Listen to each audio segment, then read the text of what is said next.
Caros irmãos e irmãs, neste dia, olhando fixamente para o apóstolo Pedro e para o apóstolo Paulo, podemos contemplar a sua vida e o relacionamento deles com Deus. E podemos encontrar também um caminho para que nós nos relacionemos com Deus. Encontramos Jesus na Cesareia de Filipe. E Jesus faz o que hoje está muito na moda, uma pesquisa. O que dizem os homens ser o Filho do Homem? E há 3 respostas. Agora, no litígio entre o Piauí e o Ceará, o exército deu 5 respostas. Quem dá 5 não dá nenhuma. Então, uns dizem que é João Batista, outros dizem que é Elias, outros ainda dizem que tu és um antigo profeta, Jeremias, que ressuscitou. É importante se entender por que Jesus insiste para descobrirem quem ele é. Porque um profeta é alguém que fala uma mensagem que não é dele, mas uma mensagem que ele recebeu por inspiração de Deus para comunicar aos homens. Por isso Jesus se dirige agora àqueles que estão mais perto. E vocês, o que dizem que eu sou? E Pedro dá esta resposta esplêndida. Tu és o Messias, o Filho do Deus vivo. Era a resposta que Jesus precisava. Porque os reis tinham a sua eclesia. Naquele tempo não tinha telefone nenhum. Até a escrita era muito rudimentar, em papiros feitos em rolos, para se desenrolar e encontrar o que estava lá no começo, era muito difícil. Além do mais, era um peso enorme para transportar. Jesus conhecia que os reis tinham a sua eclesia. O que era a sua eclesia? Era aquele grupo que estava com o rei, que sabia qual era o pensamento do rei, qual eram as suas intenções, qual eram os seus sonhos, e eles saíam por todo o reino, fazendo a cabeça das pessoas para que concordassem com o pensamento, com as intenções, com o sonho do seu rei. Quando Pedro diz que Jesus é o Messias, o Filho de Deus, portanto é Deus, Jesus entende que agora ele pode ter também uma eclesia, uma igreja, foi traduzido para a nossa língua como igreja, um grupo de gente que conhece o seu pensamento, que conhece as suas intenções, que conhece o sonho de Deus, e esta gente, conhecendo estes elementos da personalidade de Cristo têm a missão de compreender, de viver e de ensinar ao mundo todo qual é o pensamento de Deus. Quando alguém quer tratar olho por olho, dente por dente, aqueles que fazem parte da Igreja de Cristo, que conhece o pensamento de Deus, o sonho de Deus, o ideal de Deus para nós, deve lembrar ao mundo que não é só assim que se resolve os conflitos. Não é eliminando o adversário, mas perdoando o adversário. Quando alguém não entende a nossa proposta e nos agride, não é agredindo que a gente vai solucionar. Deus tem um sonho para cada um de nós, e este sonho é que nós podemos fazer aquela pessoa compreender o nosso sonho, o nosso objetivo, quando nós dissermos de outra maneira, quando nós propusermos de outro modo. É isto que Jesus chama de oferecer a outra face. Nós somos embaixadores do reino de Deus. Nós precisamos, como igreja, que somos a eclesia do Rei Jesus, o Rei divino, Rei do céu e da terra, e compreendermos na Sagrada Escritura o seu sonho, os seus ensinamentos, o seu ideal, e nos voltarmos com esforço para podermos ser merecedores desta missão, compreender, viver e anunciar. Quando nós encontrarmos alguém que diz: eu não consigo mais viver no meu casamento, nós que somos da igreja, que conhecemos o pensamento de Deus, que conhecemos o sonho do Criador, devemos dizer a esta pessoa que o sonho de Deus não é o divórcio, mas a fidelidade para sempre. Quando alguém chega para Jesus e pergunta sobre a realidade do casamento, Jesus disse: o que está escrito? Diz: Moisés mandou dar uma carta de divórcio e despedir. Jesus: Moisés fez isso por causa da dureza do coração de vocês. Mas o sonho de Deus não é este.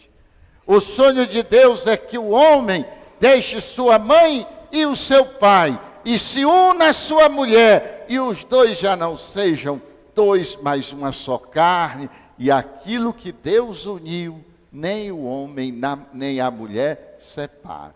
Esse é o sonho de Deus. Nós temos esta missão, e Jesus ficava triste quando, depois que ele explicou para os apóstolos qual era o pensamento de Deus para a humanidade, o pensamento de Deus para as criaturas humanas, ele percebeu que as pessoas não entenderam. O próprio Pedro, que disse: tu és o Messias, o Filho do Deus vivo, Jesus começou a falar do sofrimento, que seria pela paixão, que ele iria revelar o rosto de um Deus misericordioso. Pedro disse logo: não, assim não dá. Nessa aí nós não estamos não. E Jesus diz: afasta-te de mim, porque tu não pensas o pensamento de Deus, mas o pensamento dos homens. Ser igreja de Jesus Cristo é conhecer o pensamento de Deus revelado na Sagrada Escritura, é entender este pensamento, é viver este pensamento e anunciar às pessoas qual é o pensamento de Deus. Não é obrigar. Nós não somos polícia. Nada contra a polícia. Tenho aqui um grande amigo que está até assistindo, se bem que ele não é polícia ostensiva. É polícia do pescoço para cima, que já é uma coisa mais light. Então, mas a polícia pode obrigar, o juiz pode obrigar, mas o membro da eclesia, da igreja, que conhece o pensamento de Cristo, entende, vive e diz ao outro: é possível viver diferente. O sonho de Deus não é assim para você. Agora, nós não podemos obrigar. Então, Jesus ficava assim, vocês ainda não entenderam. Aí Jesus achou uma solução. Qual foi a solução? Quando Jesus viu que eles não estavam entendendo mesmo, Jesus disse assim: eu vou mandar o Espírito Santo. E o Espírito Santo vai fazer 3 coisas para vocês. A primeira coisa é recordar, fazer vocês se lembrarem do que eu disse, que Jesus não escreveu. É o Espírito que vai fazer vocês recordarem o que eu ensinei. Qual é o pensamento de Deus? O Espírito Santo vai fazer vocês entender o pensamento de Deus. Entender significa compreender que é possível. É possível resolver os conflitos pelo diálogo e pelo perdão. É possível encontrar outro caminho para 2 caminharem juntos, se por este caminho não foi possível. É possível ser fiel um homem e uma mulher a vida inteira. Agora, o Espírito Santo vai fazer a coisa mais importante, que é capacitar vocês para viver o pensamento de Deus. Capacitar vocês. Eu não sou capaz, você não é capaz. Nós todos somos aprisionados pela nossa mentalidade. Somos aprisionados pela nossa ignorância. Somos aprisionados pelos Herodes da nossa vida. O que é Herodes? Herodes é um rei que governa os outros, mas não governa a si mesmo. Toda pessoa que quer governar os outros, mas não é capaz de governar a si mesmo, ele quer que a mulher seja feliz e seja fiel, mas ele não consegue. Ele quer que o filho seja honesto, mas ele não é. Ele quer que o outro seja verdadeiro, mas ele mente. É um miserável de um novo Herodes, querendo prender Pedro e vendo que isso agrada, porque mentir hoje agrada muito. Agrada tanto que a gente se torna uma grande autoridade nacional. É um problema. Todos nós temos algo de Herodes, aprisionamos os outros, mas estamos aprisionados na nossa incapacidade de sermos livres diante do bem. E quem vai abrir as portas da nossa prisão? Nós? Não. O próprio Espírito Santo. Por isso, quando Pedro está aprisionado e está em oração, ele não conseguiu abrir a prisão. Mas Deus, no Espírito Santo, abriu a primeira, a segunda, a terceira guarda e o portão geral e libertou. Pela oração sincera, olhando para as nossas fragilidades, olhando para as nossas fraquezas, olhando para aquilo que nos aprisiona, sejam as nossas paixões, sejam os nossos apegos, sejam as nossas aversões, nós podemos clamar ao Espírito Santo, me liberta. Eu não posso ficar neste lugar quando essa pessoa chega. É uma prisão. Pede ao Espírito Santo que te liberte disso, e Ele te libertará. Eu não consigo. Eu digo que você sóbrio, mas quando eu sinto o cheirinho da amarelinha, eu já estou querendo tomar o primeiro trago. Pede, isso é uma prisão herodiana. Pede ao Espírito Santo, com firmeza e confiança, e Ele te dará a força para viver a palavra de Deus. E depois que estamos vivendo, como nós somos a eclesia, a igreja, os encarregados de dizer ao mundo qual é o pensamento de Deus, nós vamos anunciar, não tanto com palavras, mas com a vida, como dizia São Francisco. A gente deve pregar o Evangelho até com palavras, mas primeiro é com a vida, com a bondade que Deus pode nos conceder. E foi isto que Pedro se tornou esse grande apóstolo, e que Paulo também se tornou o grande apóstolo, que não era um homem que entendesse a palavra de Jesus, não era capaz de compreender o pensamento de Deus. Como nós temos dificuldade. Ontem eu vi uma pessoa, eu acho que era daqui de Uruó, botou na internet: a igreja está cheia de gente muito longe de Deus. Presta atenção o veneno. A igreja está cheia de gente muito longe de Deus. E aí foram vários, achando uma maravilha. Lá e vai eu. Eu queria saber como a senhora sabe quem está perto de Deus ou quem está longe de Deus.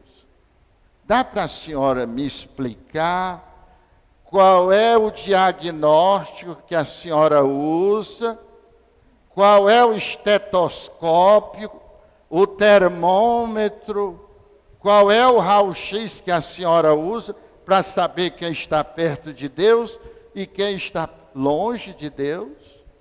Porque tinha dois homens na igreja. Um dizia: Senhor, eu pago dízimo, eu não adultério, eu faço isso, eu cumpro todos os mandamentos, por isso eu sou merecedor. E tinha um pobrezinho lá na porta e dizia assim: Senhor, tende misericórdia de mim, que eu sou pecador. E Jesus disse que aquele estava mais perto de Deus do que o outro. Como é que você sabe, senhora? Jesus disse que chegou um bocado de gente dando oferta imensa, e ele olhando. Depois pegou uma pobrecinha que só deu 2 moedinhas. Mas aquelas 2 moedinhas era tudo que ela tinha. Não é porque ela era miserável que só deu a menor moeda, não. Jesus chamou e disse: essa deu mais do que todo mundo. Você tem esta capacidade de conhecer os corações das pessoas?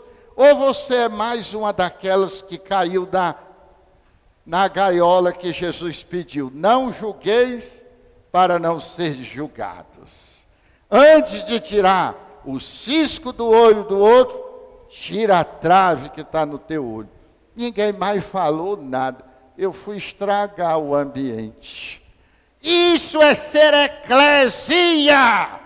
Um exemplo banal. Mas ser eclesia é mostrar ao mundo o pensamento do nosso Rei, o nosso Salvador Jesus Cristo. Se vão seguir ou não, que eles se entendam com o Espírito Santo.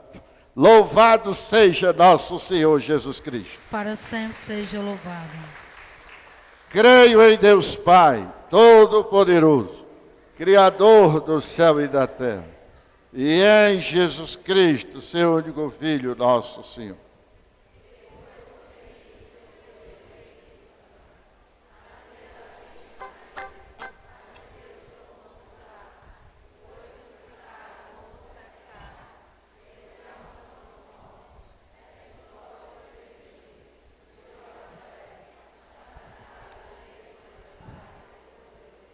Donde há de vir julgar os vivos e os mortos.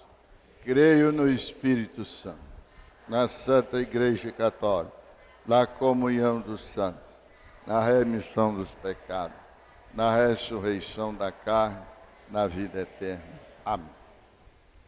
Peçamos a nosso Senhor que o Espírito Santo que nós já recebemos tantas vezes, nos recorde o pensamento de Deus, nos faça entender o pensamento de Deus, nos faça viver o pensamento ideal de Deus para a humanidade e nos dê a coragem de anunciar este pensamento em todas as oportunidades da nossa vida. Por Jesus Cristo, vosso Filho, na unidade do Espírito